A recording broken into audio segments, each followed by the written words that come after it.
Today I'm not only going to show you my homeschooling curriculum choices for my second grader, but I'm going to give you guys my entire plan for her second grade year. And if you stay to the end, I'm also going to give you some tips for self-care as well as some tips to keep the day fun and engaging for your kids. Hey guys, it's Vani from Mrs. Mom's Homeschool and welcome to my channel. And if you're new here, I've been homeschooling going on my 11th year and I make videos to help you guys on your homeschooling journey. And today we're talking about second grade.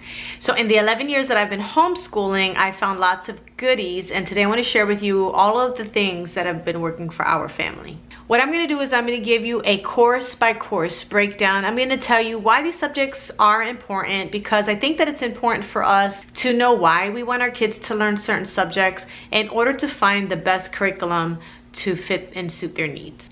I also think it's important that you share with them why these different subjects are important for them, because if they know why they're learning it and they learn the benefits of each subject, then they're gonna be more engaged and more interested. So we're gonna start with what I'm using for language arts. Now for language arts, the purpose of language arts is for your child to be able to communicate with the world through writing and spelling correctly and using correct grammar, using their creativity, and using their words to communicate with the world and keep the attention of their readers. Language arts also includes the ability to write neatly, and I even include typing, being able to communicate via typing, because now we're in a digital age and your kids need to learn how to use the computer. So I'm going to show you all of that. What we use for our main language arts is The Good and the Beautiful. Now, The Good and the Beautiful just released their new level 2, which I did a review of here. You guys can check out that video. But we have elected to continue with the original Good and the Beautiful levels, because the original levels are a grade level ahead. And so this is actually regular third grade, advanced second grade, and she's doing so well with it that I'm going to continue doing this with the level 2. I like the advanced aspect of it, and I love the level 2, the new one as well, but we're going to stick with the old one. I'm probably going to use some of the components of the new level 2, but we're just going to stick with the main course book for The Good and the Beautiful Language Arts, the original level 2. So if you guys have a child in third grade and up, and you want to go back and take a look at the original language arts that is more advanced, then you might want to purchase those now. Level 2 and below are no longer, I don't think they're available anymore on the website, the old ones, but you can get 3 and up if you're interested in that. So this course book right here is actually the newer level 2 course book. I pulled the wrong one out of the shelf, but it basically looks the same. It's purple and stuff. So what I really love about The Good and the Beautiful language arts is that they incorporate spelling, writing, grammar, and even geography and art all into one curriculum. So before I started using this language arts, I used to have one thing for phonics, one thing for writing, one for reading, one for spelling, one for geography. I had like 100 different things just for language arts, but this one includes phonics, writing, reading, grammar and punctuation, spelling, literature, geography, and art. You get it all together in one curriculum. If you want to see a complete review of the original level 2, you can also check the video here. For handwriting, we are using The Good and the Beautiful handwriting this year, the level 2. Last year, because we were learning to print well, we used handwriting without tears, which I always say is phenomenal for teaching handwriting at first and cursive at first. And then you can jump over to something more fun like The Good and the Beautiful that also has lots of artwork and gives them an opportunity to draw or color pictures and take a break from handwriting on some days to completely draw or color a picture. They also use Good and Beautiful quotes and things for them to copy. And so it's just a really nice curriculum. It makes the handwriting a lot more enjoyable for the student. We are also doing typing this year, not because we have to, because she's still young, but she's interested in learning to type. So I did purchase for $10 only keyboarding without tears. So this keyboarding program is an excellent way to teach keyboarding and typing to your child in a fun and engaging way. So this is the program that we have chosen for her. The Good and the Beautiful also has a typing program, but for grades 5 and under, I really recommend using Keyboarding Without Tears.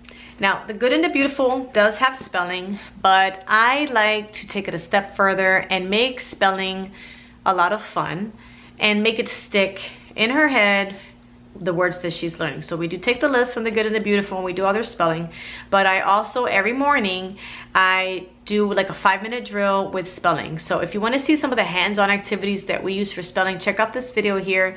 We do different games and activities to keep her engaged with her spelling and make it fun, and I find that this way she really does learn the spelling words without tears. It should be called Spelling Without Tears. Math is one of those subjects that some kids hate and some kids love. Kind of like language arts is like a similar situation, but with math, it's important also for your kids to know why they're using the different types of math. Why do they need to learn how to add or count money or tell time or subtract? And so the math that we're using does that. We are using The Good and the Beautiful Math Level 2. And every time I hold up a new curriculum, guys, there should be a card above that is a link to a review that I've already made. So we started math with my first homeschooler, who's now out of homeschool, using Singapore math, and I love Singapore math. I have a video of Singapore math, but my kids hated Singapore math. So long story short, for my youngest child, The Good and the Beautiful Math had just come out when she was in pre-K or like kindergarten. So we started with that and we haven't gone back with her. We love The Good and the Beautiful Math. It's fun, it's engaging, they're quick lessons, they review a lot. They teach them mental math. They teach them the whys behind why they have to learn.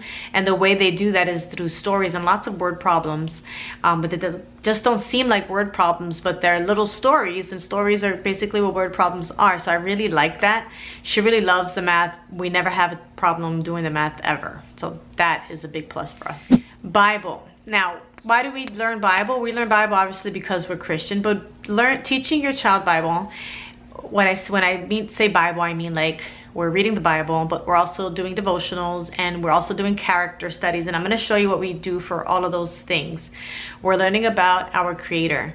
We're learning how to be good people. We're learning how to love and serve others. We're learning how to accept others regardless of their beliefs, regardless of the activities that they're choosing to do. We're learning not to judge and criticize them, but to be an example in our own lives through our words and just be who Jesus wanted us to be, a people who love others and love God. So that's why we study the Bible. I want them to learn about their Creator who made them and how they're special and how to be humble yet confident and proud of who you are at the same time because you're a child of God. So I'm going to show you the things that we are using for Bible. I tend to add things and change things in the middle of the year, like if I'm done something.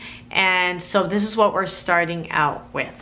We're finishing up the Ology book from last year. So right now we're halfway through it. We just started the school year and we're in the middle. And this book is pretty awesome. I have a review about this in my Bible, what I use for Bibles here in this video, here, somewhere up here. And it talks about this in there. There should be timestamps in the description of that video so you can find this. But we really like this book. I'm sure you guys have seen it. I found it on YouTube, so I'm sure you guys have seen it on YouTube too.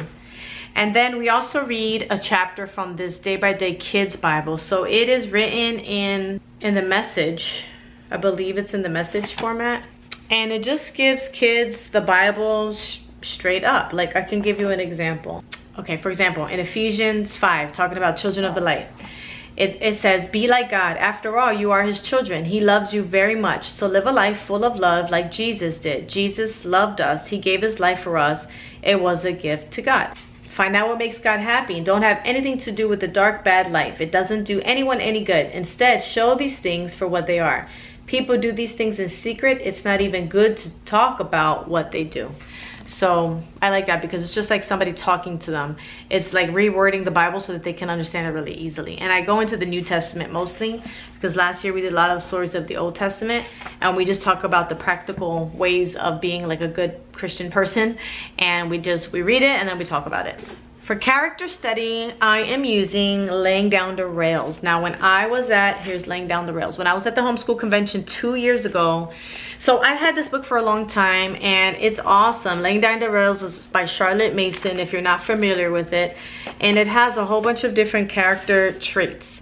How to cultivate good habits, cleanliness, courteous, kindness, manners, imagining attention, observation, mental effort, integrity, obedience, self-control, health, fortitude, managing one's own body, regularity and devotions, religious habits, dealing with lying, and then like dealing with different types of problems that your kids may have, or bad habits that they have already had. So I had this for a long time and I just couldn't figure out how to use it because there was no practical way to use it. It didn't tell me like what to do. Like, I need you to tell me what to do. I need my curriculum written down if it's like that, you know, tell me what to say and stuff. So when I went to the homeschool convention 2 years ago, I found the Laying Down the Rails companion. And this gives you lessons and things to do and what to say. And so this helps you to apply this book. So I'm going to try to find a link for this, even though I got it at the convention, see if I can find it so that you guys can go check that out. There's 2 books to this because there's a lot of character traits in this. History. So, you know, the purpose of learning history is to learn about the history of the world or whatever aspect of history you're studying. Now, if you would have asked me last homeschool year about history for this age, I would have said just wait until your kids are older in like 5th grade or 4th grade and then start history then, because most history is a 4-year program anyway, and you can get through 4 years of history starting in 5th grade, ending in 8th grade, and then doing your high school stuff. But then I found the Peaceful Press's Playful Pioneers. There's some alliteration for you. And I love this curriculum. We've only done about 4 days of it, but every day we've done something hands-on. We've already been drawing pictures. We have dyed handkerchiefs. Today we dyed handkerchiefs using natural dyes. We went outside and got flowers and different fruits and things that we boiled them and dyed cloth, even though most of them, everything came out brown. This week we're going to be making homemade popcorn. No, next homeschool, well, by the time you get it, it'll be this week. We'll be making popcorn, homemade popcorn, and then we're also going to be learning how to weave. So this is just, so it has a cookbook, it has projects and like activities and crafts. I have a whole video about that here. Up here. I thought I'm pointing to the right place. It's here. I don't know what happened. All of a sudden I'm forgetting where to point. But the history is based off the Little House on the Prairie series. The first cycle is that book. The second one is Farmer Boy. And then the third one is Little Britches. So you can go through this multiple times. They also have a world history curriculum that I have to make a video about. So anyway, if you want to know more about this, check out the video on the card above. I think it's here. And also, if you want to see like what we're doing with it, the activities that we're doing with it, make sure you check out my Instagram at Vonnie_Mrs_mom. You can also find a lot of tips and things that we're doing in our homeschool on my Facebook page at VIG787. You can find my homeschool page there and we can get connected through there as well. So go right now and go follow me on those things. Okay, now wait till you finish this video. Geography. Geography is good to learn because it helps your kids to understand where places are in history and in science as well when you're learning about different habitats and things like that. And I do have a history little book. I think it's by Evan Moore and I can't find it. So I'm hoping to find it before we start our homeschool year fully in a couple of days. I have to go back and look through it, but it's a really cute little introduction to geography. So we're gonna be using that. When I find it, I'll link it in the description below. Science. So at this age and below, and probably, you know, up to like 3rd grade, even 4th, like life science is the way to go. You want to teach your kids about the world that God created. You want to teach them how to appreciate all of the beautiful things in creation and how the world works. How do plants make food for themselves? How do they create oxygen? How do caterpillars turn into butterflies? How were rocks formed? You know, talk about the different types of bugs and their defenses, and birds, and why do they have different beaks, and how do, you know, what do they eat, and all of those different things. So what we are doing for science is a little unit that I am putting together myself. And if you click the link in the description below, I will send you one free lesson plan. And that's all I have for you right now. I have it all, not all of it. I'm still working on it, but I don't have it for sale yet. So I do have a Teachers Pay Teacher store. It's starting. I'm going to open it up again. I'm going to put that link below too. But I am going to start posting these units for science on there. It's a little tricky because I am pulling from different science lessons that are already in curriculum, like different things that we have already used. But I'm figuring it out so that I can post it for sale without any copyright issues. But you can get that first lesson plan in the description below, and that will give me your email, and then when I am ready to like release it, I can shoot you guys over an email and let you know. Also, make sure you follow me, like I said, on Instagram and Facebook, and when the units come out, I will post them on there as well. But the reason why I'm doing it this way is because I'm teaching it at our homeschool co-op, and I have Arilyn, my second grader, in my class, and I'm really creating it. I want her to learn the science, and I want her to learn it with friends, and it also gives me a push to like do it. You know how like if you're creating like a unit study for your kid, you only have like that one kid you're doing it for, versus if you had like 5 other kids, you would spend more time. I mean, I feel that way, more time and more money and more effort putting it into a group of kids than just one child. So that's another reason why I'm teaching it at the homeschool co-op, to offer it to all these other kids.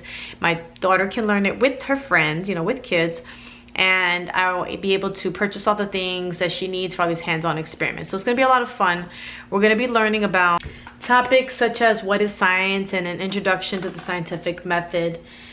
And then I have it like God created the sky and the earth. And so with that topic, we're going to be learning about how air takes up space in the earth's atmosphere. When God created light, we're going to be learning about light and color, reflection, refraction, and absorption. When God created the heavens, we're going to be talking about the planets.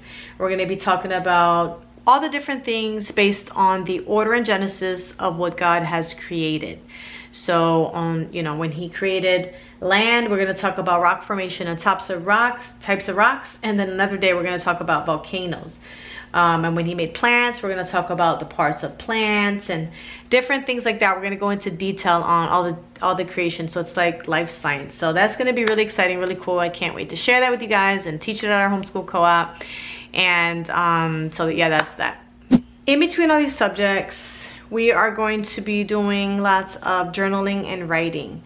And for that, we're going to be using these notebooks from Emerging Green. So this part of the video is in partnership with Emerging Green. These notebooks are environment friendly. The paper is made out of recycled paper, and it reduces the need to cut down more trees, which helps to preserve our forest for future generations. So what a great way to teach your kids during science about taking care of our planet, then by, you know, what better way than by using books that are made of recyclable paper that are actually helping. It reduces carbon footprints. It helps to save energy, water, and landfill space. It's a sustainable way of consumption. The paper is made thick so that it doesn't smear or create watermark. It has 200 pages and is made to last longer than most notebooks. So what we are going to do, because it has a nice blank cover, is I'm going to have my daughter, we're going to probably write whatever subject. Like if this is our science journal, we can write science here, and then I can also let her decorate it with stickers. So that is my plan. I love the binding on it. The papers are not going to fall out of here. It's a sturdy hard cover. And so this is what we're going to be using. I have 3 of them here, and these are going to be used for the different subjects for journaling. I'm going to give some to my son as well. I'm going to post the link for these books in the description below, so you guys can definitely check that out and teach your kids to use things like this to help save the planet. That's a great homeschooling lesson. Spanish. So we are Puerto Rican, and we don't speak Spanish all the time. We need to be better about that. My grandparents spoke only Spanish, completely Spanish dominant. That's it. Didn't understand hardly any English. My parents, however, were all born here in the United States, and they, although they spoke Spanish fluently, they spoke dominant English. They spoke English all of the time. So I personally have learned Spanish through being babysat by my Spanish speaking grandmothers, and I've learned to understand everything, but I didn't speak back in Spanish. So my Spanish is, you know, could be a lot better. So I haven't taught it to my own kids because I'm not as fluent as I'd like to be. So we have two resources actually that we are going to be using to teach Spanish, and one of that is Song School Spanish, and this teaches vocabulary, and I do like it. I gotta say, it worked well for my son who's older. He learned a lot of the words, but for my daughter, when I used it when she was in kindergarten, she didn't retain it, but now that she's in second grade, hopefully she will. I do have a video about Spanish book 1 here. I'm gonna make another one of this to show you guys how it works. They basically are singing songs and learning vocabulary words, but there's different lessons every day. It's about 3 or 4 days a week, and each chapter you spend about 4 days on. So this is one thing. The other thing I've ordered and I'm waiting to come in the mail, and I'm super excited, is TalkBox Mom, TalkBox Spanish. And we are going to be using that, which is a different way of learning Spanish than teaching vocabulary words. It teaches conversational Spanish. So you learn how to, like, let's say the first box is talking about your like meal time. So what my plan is, during her lunchtime, I get to use complete sentences and speak those sentences to her every day, over the lunch and over the meals, all the meals, until she picks it up and having her respond back. So I'm super excited to share that with you guys, but I haven't received it yet. I'm going to share with you the last subject, and then I want you guys to make sure you stay to the end of the video, because I am going to give you tips on how to make homeschooling fun this year for your kids, as well as some self-care tips to keep you sane, especially if these are your early years in homeschooling. You're going to need them. So the last subjects we're going to do are art and music. I also want to talk to you guys about the other co-op classes that she's going to take, but art is one of those classes that she's going to take. You know what? Cooking as well. So art, music, and cooking. What we're going to do for art is we have these cool little cards that I got off of Amazon, and they show all of the famous artists. So we're just going to briefly go through like probably 1 or 2 a day, just to have her look at different artists and learn about who drew the picture or painted the picture.